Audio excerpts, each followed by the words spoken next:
Salut à toi voyageur, je suis Mathias de Tesmania France, j'espère que tu vas bien. Aujourd'hui on se retrouve pour une vidéo assez spéciale. On va voir ensemble ce qu'on peut avoir pour la nouvelle version du logiciel Tesla. Vous savez, il y a eu la V10, maintenant on va passer à la V11 dans les prochaines semaines. Donc aujourd'hui on fait une petite vidéo rétrospective de ce qui s'est passé en 2019 et de ce qu'on peut voir. Alors avant, on va faire un petit point sur la version 10 qui est sortie en 2019, donc fin 2019. Plus précisément, c'était vers septembre, il me semble. Donc on a eu l'implémentation du Smart Summon. Vous savez que le Smart Summon, c'est la fonctionnalité qui permet à une voiture de sortir, par exemple, de sa place de parking. Alors aussi, il y a eu la grande arrivée de Spotify. Spotify qui a été déployé bien plus massivement. Vous savez, Spotify, c'est l'application de streaming audio. C'est-à-dire qu'il n'y a pas que des musiques, il y a aussi des talk shows, il y a des podcasts. Pour vous faire simple, en fait, Spotify, c'est la version américaine de Deezer. Donc ça permet de renforcer ce côté divertissement. En parlant de divertissement, il y a aussi eu l'implémentation du karaoké. Vous savez, ce fameux add-ons de karaoké qui vous permet de chanter dans la voiture. Notre cher Jiraya le cochon nous a fait de très belles démonstrations sur Twitch et sur YouTube. Voyage, voyage, éternellement. Bref, mais aussi, on a remarqué une place beaucoup plus importante du divertissement. On a eu l'arrivée du jeu Cuphead, un jeu très sympathique, un jeu de plateforme, un jeu un petit peu arcade qui retrace l'esprit très cartoonesque des années 60-70. Donc ça on adore et c'est un jeu assez sympathique pour tout le monde et pour toute la famille. Sur le mode de navigation, il y a aussi l'ajout des recherches de restauration. Ça a été un petit point supplémentaire pour améliorer le mode de voyage en Tesla. Donc il faut tout de même en parler. Alors maintenant on va passer à la V11, donc la version 11 du logiciel Tesla qui devrait arriver dans quelques semaines.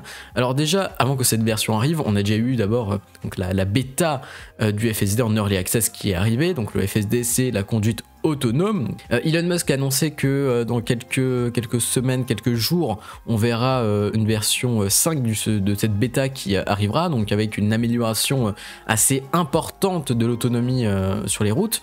Donc c'est sympa. Le FSD aujourd'hui on le connaît bien, surtout sur cette bêta qui a été déployée dans certains états pour certaines personnes. Donc c'est vraiment une bêta Early Access, on va appeler ça une bêta privée, où on voit vraiment une voiture qui se comporte assez bien sur plusieurs situations. On a vu même des images où la voiture décidait tout simplement de rentrer ses rétroviseurs parce que la ruelle ou les voies étaient beaucoup trop étroites. Donc le FSD prend des décisions et cela va s'améliorer. On a fait une vidéo d'ailleurs sur le FSD, elle s'affiche sur ton écran et tu peux la retrouver dans la description pour savoir plus.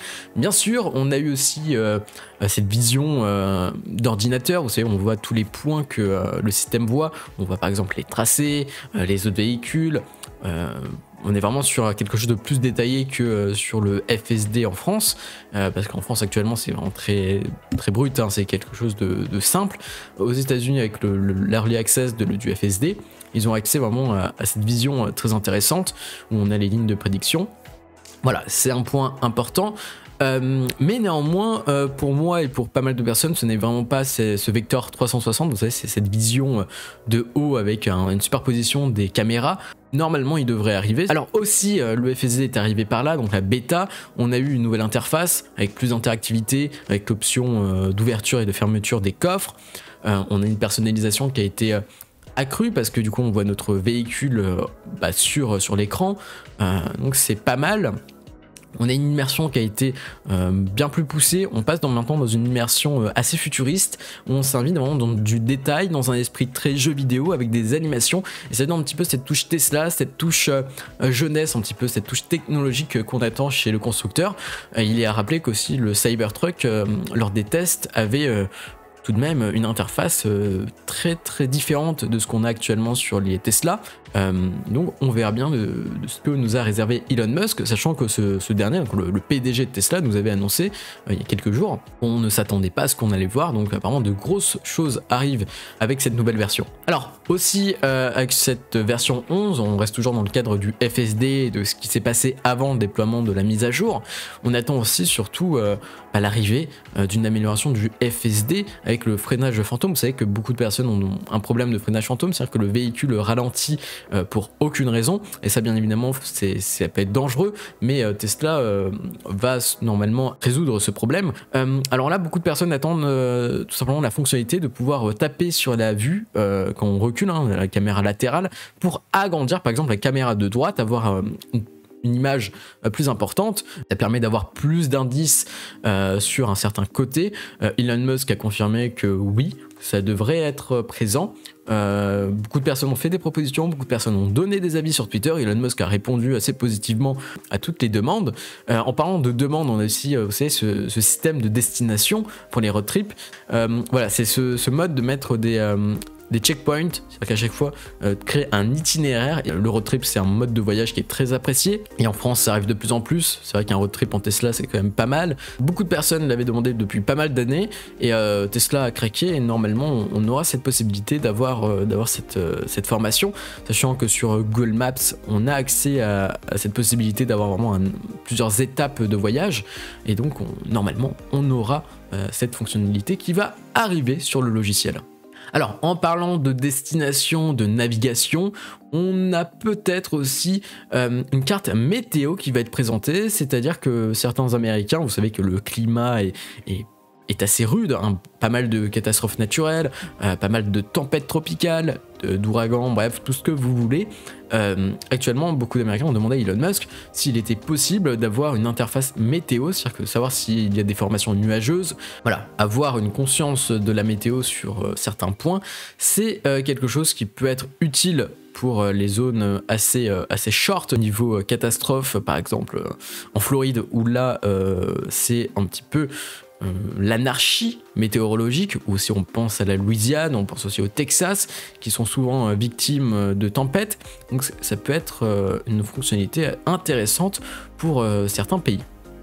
Alors aussi, on l'oublie souvent, mais aussi Elon Musk avait parlé de la vidéoconférence, on avait parlé de la vidéoconférence embarquée dans les voitures. Alors aussi, quelque chose qu'on attend bien parce que ça nous fait rire et ça nous fait un petit peu partir dans certains délires, c'est le bruiteur pour piétons, c'est ce bruiteur qui est important.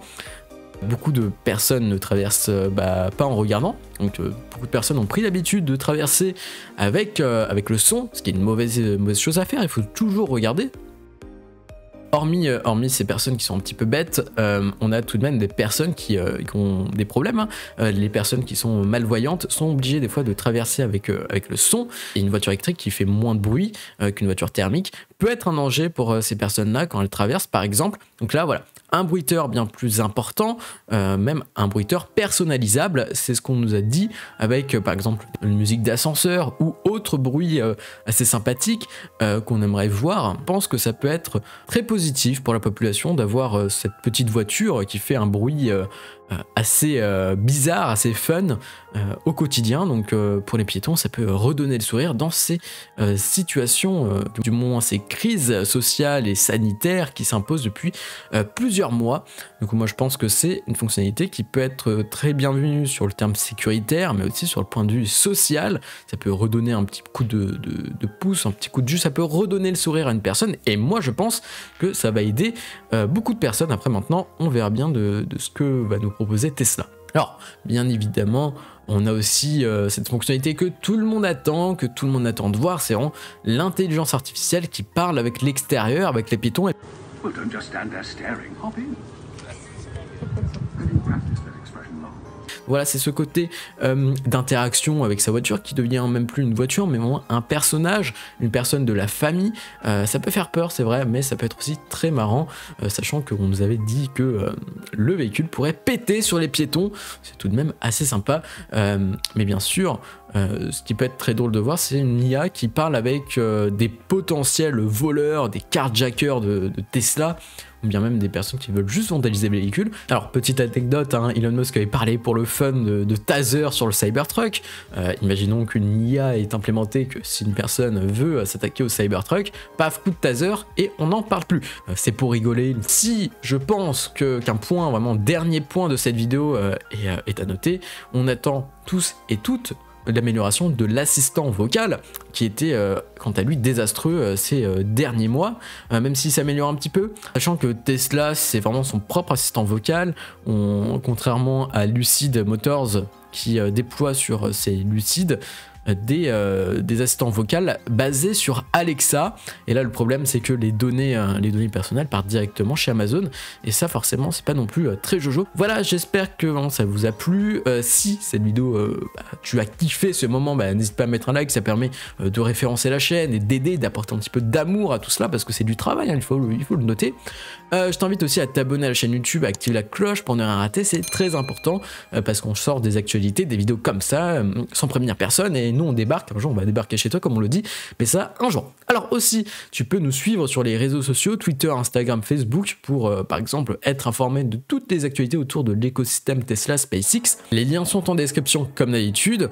Si vous avez aimé un petit peu ce format de talk où je ne lis pas forcément un texte, mais je laisse mon cœur énoncer toutes mes pensées, eh bien n'hésitez pas à me le dire en commentaire, ça me ferait plaisir. Je vous remercie pour l'escapade d'abonnés, pour aussi votre fidélité.